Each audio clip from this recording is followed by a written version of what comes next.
আজ নিজের চোখের সামনে থেকে দেখলাম কিভাবে ঝাঁপ হয়। ঝাঁপ আমি এই প্রথম দেখতে যাচ্ছি, সঙ্গে আবার ভাই বোন সবাইকে নিয়ে আর আমার এই সুন্দর বান্ধবীটাকে নিয়েও যাচ্ছি ঝাঁপ দেখতে।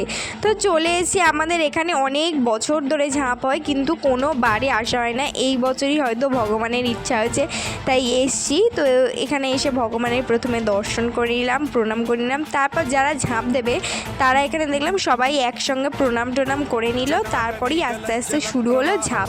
এই প্রথম নিজের চোখে যে এরম ঝাঁপ দেখবো কখনো ভাবতে পারিনি। মানুষগুলো অত ওপর থেকে ঝাঁপ দিচ্ছে বটির ওপর, দেখেও গাটা না পুরো শিউরে উঠছে, কি বলবো। তো যাই হোক, এখানে ছোট্ট থেকে বড় সবাই অনেকেই ঝাঁপ দিয়েছে। তো আমরা অনেকক্ষণ ঝাঁপ দেখছিলাম। তারপর এলাম এই সুন্দর মন্দিরটায় একটু হাওয়া খেতে আর একটু ঠাকুরের দর্শন করতে। তো সন্ধেবেলা এখানে অনেকেই আসে আর প্রচুর ভিড় হয়, আর তেমনই আমরাও এসেছিলাম আজকে, এসে একটু ঠাকুরের দর্শন করলাম। ওরে তো মনটা একদম ভালো হয়ে গেল। আর আজই ছোট্ট পুচকে বাচ্চা মেয়েটার সাথে দেখা হয়েছিল, এত কিউট বাচ্চাটা, কি বলবো। আর কি সুন্দর পাকা পাকা কথা বলছে, আমার তো দারুণ লেগেছে বাচ্চাটাকে।